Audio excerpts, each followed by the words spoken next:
ನಮಸ್ತೆ ವೀಕ್ಷಕರೇ, ಮಕರ ರಾಶಿಯವರಿಗೆ ಜೂನ್ ತಿಂಗಳಲ್ಲಿ ಏನೆಲ್ಲ ಫಲಾನುಫಲ ಇದೆ ನೋಡೋಣ ಬನ್ನಿ. ಮಕರ ರಾಶಿಗೆ ಈ ತಿಂಗಳು ಜೀವನದಲ್ಲಿ ಜವಾಬ್ದಾರಿ, ಪರಿಶ್ರಮ ಮತ್ತು ನಿಧಾನವಾದ ಪ್ರಗತಿಯ ತಿಂಗಳಾಗಿರುತ್ತದೆ. ನೀವು ತಗೊಳ್ಳೋ ಒಂದು ನಿರ್ಧಾರ ನಮ್ಮ ಭವಿಷ್ಯನ ಚೇಂಜ್ ಮಾಡೋ ಸಾಧ್ಯತೆ ಇದೆ. ಈ ತಿಂಗಳು ನಿಮಗೆ ಆಧ್ಯಾತ್ಮಿಕ ಚಿಂತನೆಯಿಂದ ನೆಮ್ಮದಿ ಸಿಗುತ್ತೆ.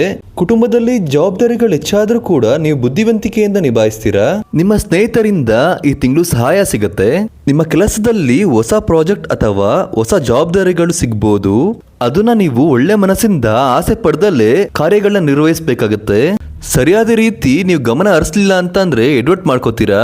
ಈ ತಿಂಗಳು ಹಳೆಯ ತಪ್ಪುಗಳನ್ನ ಸರಿಪಡಿಸುವ ಅವಕಾಶ ಸಿಗುತ್ತದೆ. ನೀವು ಯಾರಿಂದ ಸಹಾಯ ಪಡೆದಿರ್ತೀರಾ ಅವ್ರಿಗೆ ಕೃತಜ್ಞತೆ ಸಲ್ಲಿಸಿ. ಪ್ರೀತಿ ಪ್ರೇಮ ವಿಚಾರದಲ್ಲಿ ಹಳೆಯ ನೆನಪುಗಳು ಮತ್ತೆ ಬರ್ಬೋದು. ಅವರೆಷ್ಟೇ ಮತ್ತೆ ಬಂದರೂ ಕೂಡ ನೀವು ನಿರಾಕರಿಸಬೇಕಾಗತ್ತೆ. ನೀವು ಮತ್ತೆ ಮತ್ತೆ ಅವಕಾಶಗಳನ್ನ ಕೊಡಕ್ ಹೋಗ್ಬೇಡಿ, ಇದರಿಂದ ನಿಮ್ಮ ನೆಮ್ಮದಿ ಹಾಳಾಗತ್ತೆ.